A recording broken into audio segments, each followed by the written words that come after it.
Қазағымның мен сезген, мен байқаған үш міні бар екен. Бүгін 2018 жылдың 10 тамызы адамзаттың Абайының туған күні екен. Қазақтың мінін Абайдай терген ешкім болмаса керек. Қазақты құлай сүйіп, қазаққа ғашық болып, қазақ деп қамсыз қазақты ойлап қайғырған, қартайған Абай күллі адамзатқа сонысымен де қадірлі. Ал мен жай ғана бір қазақ ретінде, күллі қазақтың ішіндегі ең бір жай қазақ ретінде, мен осы өзім құлай сүйген, әр қазақ менің жалғызым деп сондай бір махаббатпен сүйген, қазақтың табанына кірген шөгір менің маңдайыма кірсін дейтін сондай бір ұстаныммен, анау отбасы тәрбиесі кезінен осындай бір ортада өскен менің өзім бұғанға дейін қазақтың осы үш мінін білмеген екен. Мен өз басым Абайдың эпопеясын жатқа білем. Біздің атақты бір ұстазымыз сонау бастауыштың кезінде, сол 6 сынып, 7 сынып оқып жүргенімізде бізге жаздық демалыс, қыстық демалыстарда Абайдың эпопеясын оқып және оны дәптерге көшіріп келуді тапсыратын. Сол Абай 1845 жылдың осы 10 тамызында дүниеге келіпті дейді.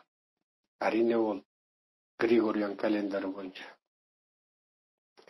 Енді қазақтың бұл үш мінін мен қайдан білдім?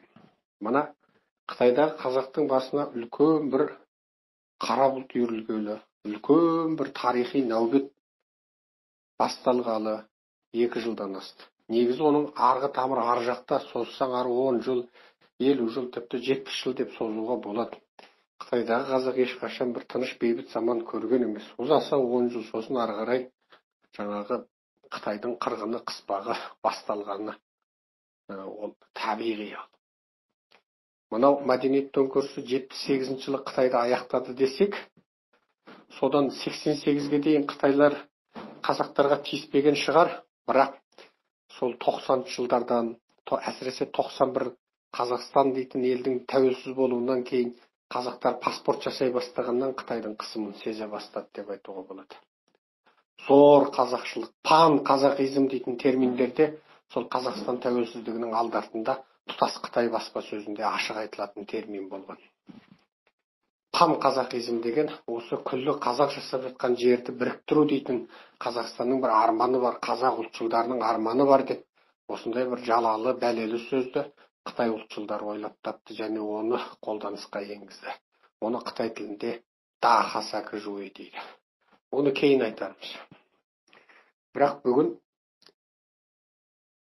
осы Қытай қазағының басына қара бұлт үйірілгелі, Қытайда түрмеде отырған, саяси үйрену дейтін концлагерде отырған 500 мың қазақтың мәселесін көтеріп жүргелі. Біз осы қазақ дейтін халықтың бойында бір үш түрлі адам айтса нанғысыз, естіген құлақ сенбейтін, көрген көз сенбейтін, жүрек инанбайтын, сондай бір таңғажайып, өзге қауымда, өзге жұртта кезге бермейтін бір таңғажайып әлсіздіктің бар екенін байқадық. Құдайдың өзі әшейін бере салған бір әлсіздік сияқты сезіледі маған. Соның біріншісін айтайық. Біріншісі, бұл қазақтар барлық бір қиындықты, барлық бір кедергілерді бір керемет бір алып тұлға келіп, отқа салса күймейтін, суға салса батпайтын, атса оқ өтпейтін, шапса қылыш өтпейтін бір супер батырдың, ерен батырдың келіп құтқарып шешіп кететініне, жеңіп кететініне сондай бір қалтқысыз сенеді екен. Бұл ауруға, бұл мінге мен ертөстікті аңсау ауруы деп ат қойып қойдым. Негізі бұл туралы сөйлеген лекцияларым осыдан 3-4 жылдың алдында тарап жүрген болатын. Яғни тұтас бір ұлт басына төнген бәлені, тұтас бір ұлттың басына төнген қауіп қатерді, немесе бір тұтас ұлттың алдына шыққан бір кедергіні әр қазақ бұл менің шаруам, немесе біз ұйымдасайық, біз шешейік, бірігіп барып осы қиындықтан құтылайық демейді екен де. Бәрі қарекетсіз жатады екен де, соның бәрін қиратып, жойып, атып, шауып, шешіп тастайтын бір ерен тұлғаны күтіп отырады екен. Әшейін ертестік. Бұны қайдан, бұл ауру біздің халқымызға қайдан келді деп ары ойланып, бер ойланып қарасам, оның барлығы біздің анау тамыры тереңде жатқан, арысы 10 мың жылдың ары, берісі 5 мың жыл бері, одан кейінгі мына кешегі жаугершілік заманда туған батырлық дастандарымыз бен қисса жырларымызда жатыр екен ғой.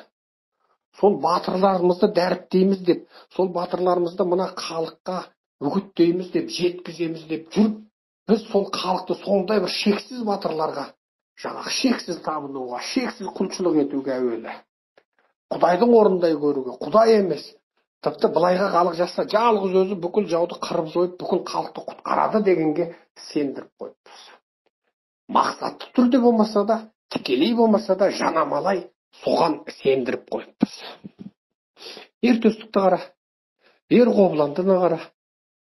Одан беріксі кешегі жоңғар кезіндегі Қаракерей, Қабанбай, Қанжығалы, Бөгенбай, Шапырашты, Наурызбайды қара. Ерсайынды қара. Анау баяғыдағы белгісіз замандардағы ертеде ешкі жүні бөртеді деп басталатын сол ертегілеріміздегі батырларымызды қара. Бәрі сондай. Бір батыр шығады. Ол бүкіл халықты бастайды, бүкіл жеті басты жалмауыз, жаңағы бүкіл бәлеңнің бәрін қырып жояды. Ең соңында жаңағы алып аждаһаның өзін семсені серт ұстап, мына аузынан кіріп, құйрығынан бір-ақ шығып айдағарды екі кептіріп тастайды. Ертөстігің тура сондай. Халық соны күтеді. Бір батыр келіп мені құтқарады деп аңсайды. Бірақ өздері тарапынан бір қарекет болмайды. Міне бұл ертөстікті аңсау ауру. Бұл туралы көп айттық. Осы ертөстік туралы тағы айтамыз. Ертөстік алысқан айдаһары кім? Қазақ ертегілерін қарашы. Қазақтың балаларға арналған ертегілерін қара.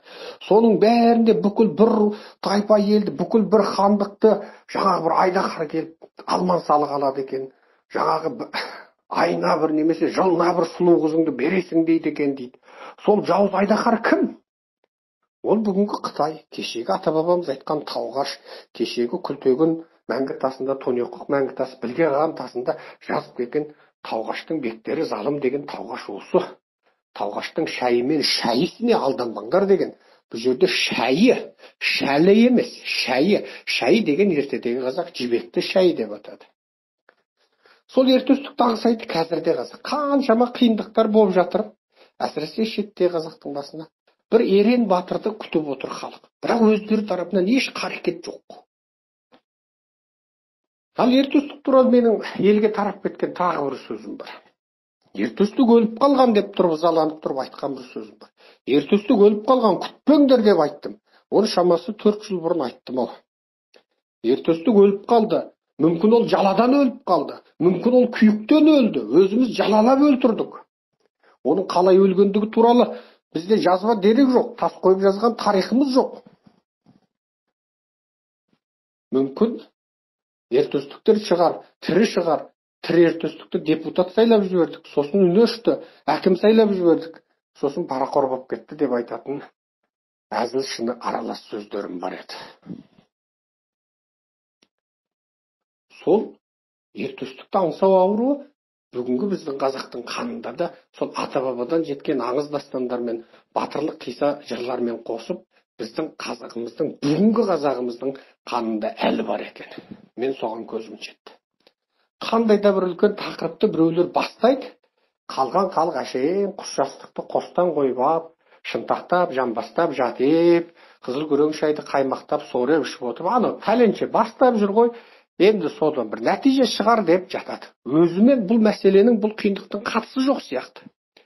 Тіпті кейде қоңырау шалады бізге. Ай бауырым, сен әлгі мәселені көтеріп жүредің, не болды өзі дейді. Бір жақсылық бар ма дейді. Өзі бұл шаруаға кіріспейді де, қатыспайды да, әшейін ана бір жеңіс хабарын күтіп отыр. Міне. Яғни жау дегенде өзі тауына шығып кетті де малын бағып жүр. Ана жауды ана пәленше өзі қырам жоям деп жүреді, жеңген шығар деп қояды да болды. Мына жақтан бір тақуаларың шыға кетеді тырнақша ішінде. Құдайға дұға қылайық енді, сізге дұғадамыз ғой деп қояды да. Ол да кіріспейді. Ол ойлайды өзінің міндеті әшейін отыра қалып жаңағы намазын оқып сол дұға қылсақ болды дейді. Аға, сізге дұғадамыз дейді. Бітті, өзіне қатысы жоқ бұл шаруаның. Ол кіріспейді, ол мәселе туралы сөз айтпайды, қозғалмайды. Не ақыл күшін, не сөз күшін, не мал күшін бермейді. Ешқандай көмегі жоқ, тек дұғадамыз дейді. Бітті. Міне ертөстікті аңсау ауруы тұтас қазақтың бойында бар. Ұлт болып, үйісіп, жұмылып, бір мәселені көтеріп алып кетуді әлі біз ұлт ретінде тұтас халық болып сезіне жетпей отырмыз. Екінші бір міні бар екен. Бұл екінші міні енді басқа жұртта жоқ мін. Ол менге мен не деп ат қоярымды біле алмай отырмын. Біз ұзақ уақыт мынау айтысты қатты тамашаладық. Өзі ақындар айтысы өзі жер бетінде өзі осы қазақ пен қырғызда бар. Сосын мынау енді білесіздер, мына Қытайда Шанши дейтін екі таулы өлке бар. Өз ертедегі біздің Үйсін патшалығының территориясы болған. Мына қазақтардың Үйсін патшалығының. Елжау күнби, Саншора күнби дейді. Күнби деген, күн деген ең жоғары күн. Би деген кәдімгі өзіміздің би. Билік дегендегі би. Күнби деген ең жоғарғы би деген сөз. Солардың территориясы. Сол жерде бір тау қалқы жасайды. Қытай болып кеткен куәлігінде Қытай деп жазады. Бастарына мына біздің Алтай жақтағы бауырларымыз сияқты басына бір бастарын тағып тұрып шыт тағып алады. Атқа мінгенде мына бастың сүйектері ажырамас үшін, солқылдамас үшін басты шытпен қатты таңып алады, білесіздер. Ана тау қалқында сол сақталған. Бүгін олар ат мінбесе де, сол басына бір шытты бүйтіп қиғаштап шекесінен таңып алады қаттылап. Сол тау қалқы екі төбенің басында тұрып, жаңағы қыз бен жігіт айтысады. Сондай бір дәстүр бар. Бірақ ол біздің айтыстан көп жабайылау. Бірақ қалай болғанмен бір айтыстың тамыры сұлбасы жатыр. Себебі олар кезінде анау түрік қағанаты кезінде шығыс түрік, батыс түрік болып екіге айырылғанда, ғұн кезінде сол жақта шығыс ғұн, батыс ғұн болып екіге айырылғанда, сонда Қытайға тізе бүккен біздің арғы алыстағы туыстарымыз болатын. Енді осы айтысты тамашалап, екі ақынның қолына екі домбыра беріп, немесе екі қуағашты беріп дыңғырлатып қойып, ал мынау айтты, бұл ананың мінін қазды, руының тайпасының мінін қазды, жеке басының мінін қазды, немесе басқа да бір мәселелерді, қоламталы істерді көтерді. Енді ал екіншісі не дейді екен деп оны күтіп, ол анадан арманы асырып, оның қазатын жерінің бәрін қазып өртейтін жерінің бәрін өртесе, мына жақтан қалың ел айызған, рахаттанып тұрып тыңдайды да, па шіркін деп. Енді мынау не дейді екен деп, па мынаған мынау не деп жауап береді екен деп. Сол екі ақынды шығарып қойып, соларды шарпыстырып, соларды айтыстырып, соларды алыстырып тыңдау біздің қанымызға өтіп кеткені соншалық, бүгінгі күнде ел бастаған ерлер, халықтың мұңын көтерген ерлер бір нәрсені көтеріп, соның жолында жанын пида етіп, жанын шүпірекке түйіп, шырпыр болып жатса, мына жақтан оған мүлде жау ниетпен біреу қарсы болып кесе көлденең болады да, оның да бір уәжі сылтауы бар өзінше. Бірақ ол пақыр дым істемейді. Мысалы дәл қазір мынау бір топ қытайшылдар бар. Олардың бәрі қытайшылдар, жалақор. Олар Қытаймен бір дамбал киетіндер. Олар керек десең өздерін жаңа Қазақстанда Қытай диаспорасымыз деп Қытайдан куәлік алып алғандар. Нағыз қытайшылдар. Олар мына Қытайда қазақ мәселесі қозғалғанда не дейді? Ойбай, шуламаңдар дейді. Дипломатия бұзылады дейді. 500 мың қазақты тұтқындаса, тұтас молдаларды өлтірсе, Қазақстанға келетін көшті қиса, Үрімжіде қазақ елшілігінің алды қаңырап тұр, Пекиндегі қазақ елшілігінің алдында құжынаған Қытай тұр виза сұрап. Себебі келетін қазақ мүлде тоқтады, бірақ келетін Қытай құжынап тұр. Виза сұрап тұр қазақтың визасын. Ал осындай мәселеде 500 мың қазақ тұтқындаса дипломатия бұзылмайды екен де олардың ойынша. Бірақ қазақтар ойбай менің пәленімді тұтқындап түгенімді ұстады десе дипломатия бұзылады екен. Ойбай мыналар арандатып жүр деп олардың бізге жақпаған жаласы қалмады. Сосын жеке басымызға тиісті, отбасыларымызға тиісті, тура менің апай жездеме дейін тиісті. Енді анау біреусі менің анау шетелде оқып жатқан інімді ойбай Серікжан Біләшұлының інісі Қытайдың фирмасында жұмыс істейді деп жала жауыпты. Қытайдың фирмасы емес, ол үлкен әлемдік халықаралық компания және ол Қытайға тәуелді емес. Ол сонда үлкен маман болып, қосымша жұмысқа атқарады. Өзі ғылыми зерттеу институтының аға ғылыми қызметкері. IT мамандығы бойынша. Екіншінің ол басқа бір мемлекетте оқып жатыр. Осының бәрін анықтап жеке басқа тиіп, біздің атажұрттың жігіттеріне тіке жала жауып, біреуін зинақор деп, біреуін анау деп, біреуін Қытайдың шпион деп, арандатушы деп, бізді анау мынау деп, неше түрлі діни сектаның атын қойып, бізді тіпті шетелдегі террористік ұйымдармен байланысы бар деп, ұйғырлардың ұйымымен байланысы бар деп, бұлар ақшаны заңсыз тауып жатыр деп, біздің басымызда бір басардық 2 ма 3 па жер телімдер, үйлер туралы жаңа мақаладар жазып, ақшаны қайдан тапты деп есі шығып жүрген осы адамдардың бір ғана міндеті бар, олар біздің үнімізді өшірмекші. Бұл тапсырманы Қытай беріп тұр. Біз Қытаймен алысып елекпіз, олар бізбен алысып елек. Бірақ олар Қытайдағы 500 мың қазақ туралы ләм-мим демейді. Түрмеде отырған 500 мың қазақ туралы. Яғни біздің үнімізді өшіру ол Қытайдың тапсырмасы. Сол үшін қытайшылдар жұмыс істеп жатыр. Қазірдің өзінде. Ал осы кезде жаңағы екі жақтың айтысын тыңдап, рахаттанып үйренген ата-бабамызды қанға дарып, етке өтіп, сүйекке жеткен осы мінез дәл осы кезде бір үлкен ауру болып көрініс табады екен да. Ал мынау не дейді екен деп, аналардың жаласын жапса, олар оны мынау бір ұлт мүддесіне жабылған жала, мынау ұлт мүддесі үшін күресіп жүрген азаматтарға қазылған ор, құрылған қақпан деп ойлап жатқан қазақ жоқ. Ай, мынау бүйтіп айтты. Енді мына атажұрттың жігіттері, мына Серікжан Біләш, мына Қыдырәлі Ораз не дейді екен деп, мына жақтан халық тамсанып тұрып күтеді.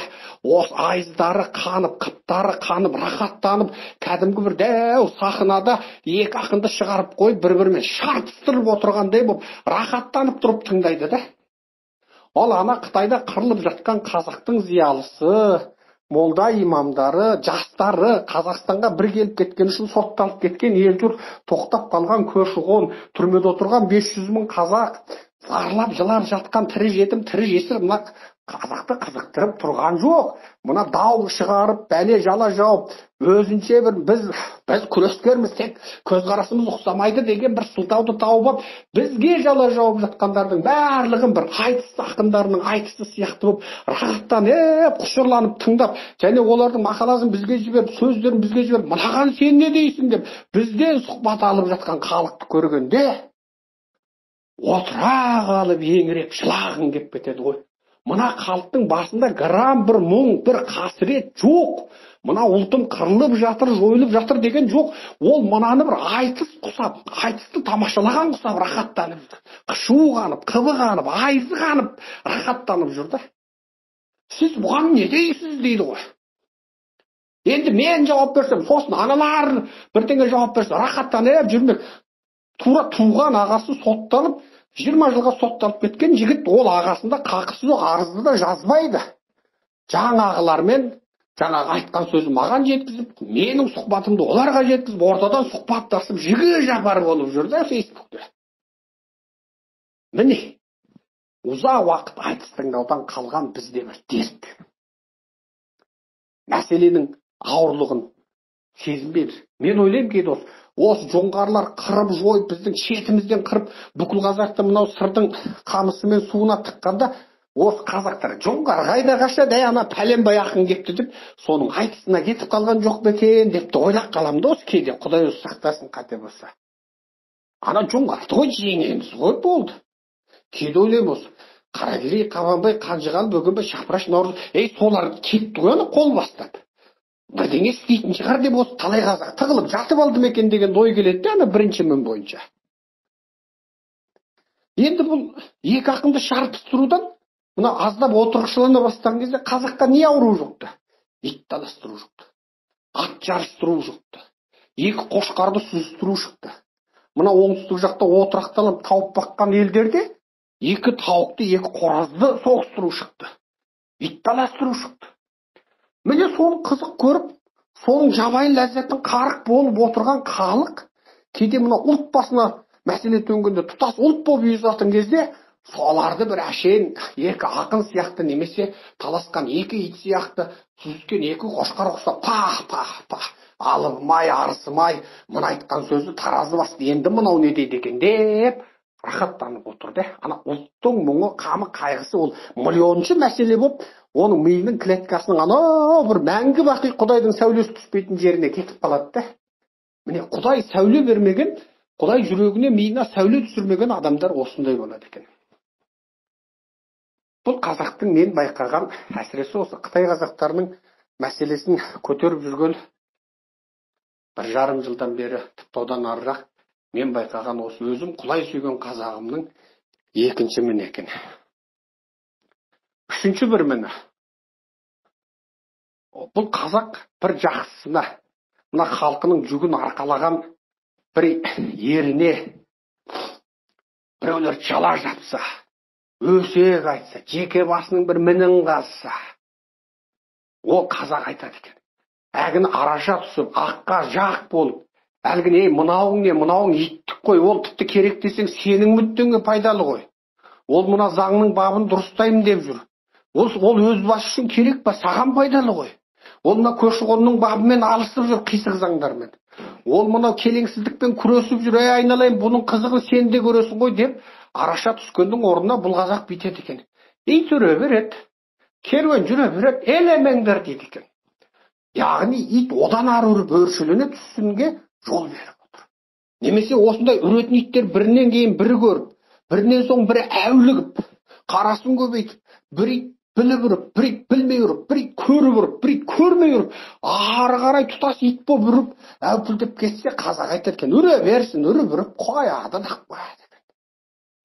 Міне бұл аққа жақ бола алмайтын, ақиқат үшін жаңағы ортаға шыға алмайтын, барлық ауырлықты бір адамға не бір топқа салып қойып, тіпті оны иттен арашалауға да жарамайтын ит мінез екен. Мінеки, артық айтсам айтқа бұйырмаңыздар. Осы қазақтың, әсіресе осы қазіргі күнгі санасына Құдай тағала сәуле ұялатпаған қазақтың осындай үш мінін көріп, жүрегімнен қан ағып, көзімнен жас ағып, еңіреп тұрып жылағым келеді. Біз неден сорлы болдық? Неден орыстың табанына тапталдық? Неден миллиондап қырылдық? Қытайдағы қазақтың осы қырғынға ұшырайтын себебі не? Кешегі Қазақстанда қазақ 16-17-де Албан көтерілісі, Қарқара көтерілісі кезінде неге қырылды? 1921-22-де Лениннің қырғыны кезінде 2,5 миллион қазақ неден қырылды? 1931-33-те Сталиндік қолдан жасалған ашаршылықта 4,5 миллион қазақ неге қырылды? Неге Өзбекстан, Иран, Ауғанстан, Қытай асты? Ал 39 жылы басталған дүниежүзілік соғыста 41-ден кейін бұл қазақ тағы неге қырылды? Неге біздің жерімізде әлемде болмаған атом сынағы біздің елде болады? 554 мәрте. Жер шарында бізден артық осы атомның зардабын ұшыраған қауым жоқ. 2-ақ мәрте атом жарылған Жапон бүкіл дүниеге жылаған мұңын естіртті. Күні бүгінге дейін атом десе еңіреп қоя береді. 554 атом жарылған қазақтар рахаттанып, сол жерде өскен қазы қартаны шайнап, мәз болып жүр. Осының бәрі неден? Қытайдың қазағы кеше Қызыл Орыстың, Ақ Орыстың шапқыншылығында неге қырылды? Дүнген қырғында неге қырылды? Қалмақтан неге қырылды? Анау буржуазиялық Қытаймен соғыста неге қырылды? Коммунистермен соғыста неге қырылды? Неге Тибет асып, Индия, Пакистан, Кашмир басып, Түркияға барып жан сауғалап қалды? Ал бүгін коммунистік Қытайдың кезінде тағы неге қырылды? Кешегі мәдениет төңкерісі дейтін бәле болды Қытайда. Бүкіл зиялы қырылып қалды. Оның есебі де қисабы да жасалған жоқ. 1-2 роман, 100 ба 200 повесть жазылды, болды, сонымен месе тұтып. Негізі сол мәдениет төңкерісінде өлген, қырылған қазақтың тізімдігін жасап шығу керек еді. Аты жөнмен, мейлі ол малшы болсын, мейлі диқан болсын. Тарих сөйтіп ұмытылды. Мәдениет төңкерісінен кейін міне бүгін коммунистік Қытай кезінде, Ши Цзиньпиннің кезінде, Чин Шангоның губернаторлығы кезінде қазақ тағы қынадай қырылып жатыр. Мына жақта қазақ жүр мәз болып. Ақын, жазушы, зиялың жүр, бір аузын әу демей. Осы уақытқа дейін Қазақстандағы ірі зиялылар, ірі қоғам қайраткерлерінен Қытайдағы қазақ мәселесін көтергендерді санап тұрып айтып бере аламын. Санап тұрып, аты жөнімен айтып бере аламын. Оның бәрінің тізімдігін жасап отырмын. Дұрыс, үлкен зиялыларымыз көтерді. Бірақ қалғаншы. әсіресе Қытайдан келген зиялы қауым Қытайға деген үреймен, Қытайға деген табынушылықтан, Қытайды Құдай деп білуден, немесе ертең Қытай басып келсе, солардың бір қызметінде тұрып қалармын дейтін бір үмітпен Қытай компартиясының партбилетін әлі қолдарында ұстап отырғандығынан сол зиялыларың үнсіз отырады. Болмаса солар Қытай туралы елдің бәрінен жақсы біледі. Жергілікті бір қазақтың зиялысынан сол Қытайдан келген зиялы Қытайдың сұмдығын әбден біледі, бірақ үнсіз отыр. Неге? Ол Қытай компартиясына деген әлі бір махаббатта, сенімде. Ертең мына Қытай әлемді жауласа, мен соның бір ауданның әкімі болармын деп үміттеніп отыр. Бұл қазаққа нені қалай түсіндіреміз? Өстіп, бұл қазақ неден жазды? Ойланып миың жетпейді. Қазақ біреуді айтушы еді, Құдай сүйер қылығы жоқ деп. Әрине тағдырға сеніп иман келтіреміз. Осыны тұтас халық болып бір ойланып, қай қылығымыздан Құдайға жақпай қалдық? Не үшін өстідік? Не үшін осындай сорлы болдық? Неге сонша бір қырылғанда миллиондап қырылдық деп бір ойланатын кезіміз туды. Кеше Қамсы қазақ қарт айтты Абайды. Сол Абайды да сабады Оразбай. Сонда да бұл қазақ айтты. Үреді, ұзаса бір-екі сабайды, сосын Оразбай қолы талғанда қояды деп, бұл қазақтың сол Оразбайдан да Абайды арашалаған жоқ деп мен сенемін. Артық айтсам айыпқа бұйырмаңыздар. Мен қазақты құлай сүйем. Мен тіпті керек десең қазақтың алқашында жақсы көрем. Менің қазақты сүйетіндігімде гап жоқ, қисап жоқ. Себебі мен өз халқымды, Алла мені қазақ қылып жаратқандықтан Алланың разылығы үшін сүйемін. Қазақ үшін шырылдап сөз сөйлеп, қазақ үшін шырылдап кітап жазсам, оның бәрі бір Алланың разылығы үшін. Ойланайықшы бауырларым. Бүгін 10 тамыз. Таң атса 10 тамыз. Ғұлама Абай 1845 жылы осы 10 тамызда дүниеге келіп еді. Сол Абайымызды да біреу Кришнайт қылып, біреу христиан қылып, біреу оны орысшыл қылып, оның мұсылмандық ұлттық тұстарын көлегейлеп, неше түрлі сансаққа жүгірткенде, соны арашалаудан да қалыс қалған қазақпыз ғой біз. Күні бүгінге дейін Абайға жала жабылып жатыр. Абайдың ұлылығын оның орыс тілін білумен бүкіл Совет одағы байланыстырып, сөйтіп санаға сіңірді. Ал шынында Абайдың тұтас ілімі ең алдымен діни медреседен басталған болатын. Одан да бұрын ол әженің әлдинен, бесік жырынан басталған болатын. Іштен дарыған, атаның белінен, ананың сүтімен дарыған. Сосын исламмен ол күшейген, сосын барып өмірінің ортасынан асқанда барып ол орысшаны тамтымдап үйренген. Міне сол Абайға араша түсе алмаған қазақтың бірі бізбіз. Қазақты ең көп сындаған сол Абай болса, біз Абайға болмасаң да ұқсап бақ деп еліктейік дегендігіміз де жоқ. Анығында мына өмір, мынау Қытайдағы қазақ мәселесін көтеру барысында, мына күнде бет алдымызға тура бетпе-бет келетін осындай қазақтың сондай бір қамсыздығы, бойкүйездігі, немкеттілігі, ұлт мәселесін өз мәселесі сезінбейтіндігі, оны әлде біреулерге шешіп тастайтындай, сондай бір ақылға сыймайтын сенгіштігі, баладай аңқаулығы, және оны ешқашан жан тәнімен сезінбей, оны біреуге шешіп тастайтындай өзі кіріспейтіндігі. Және осы мәселені көтеріп жүрген азаматтарды біреу қараласа, оны рахаттанып тұрып тыңдайтындығы, аққа жақ бола алмайтындығы. Ит үреді, керуен жүреді, сен жұмысыңды істей бер, біз сен жақтамыз деп қояды. Не, дұға жасап жатырмыз деп. Болды, міне қазақтың қарекеті. Күйіп өтесің. Сондықтан бүгінгі қазаққа азын-аулақ пікір айттық. Артық десе айыпқа бұйырмаңыздар. Менің аты жөнім Серікжан Біләшұлы, телефон WhatsApp-ым +7 747 063 90 31. 2018 жыл 10 тамыз, Алматы шаһары.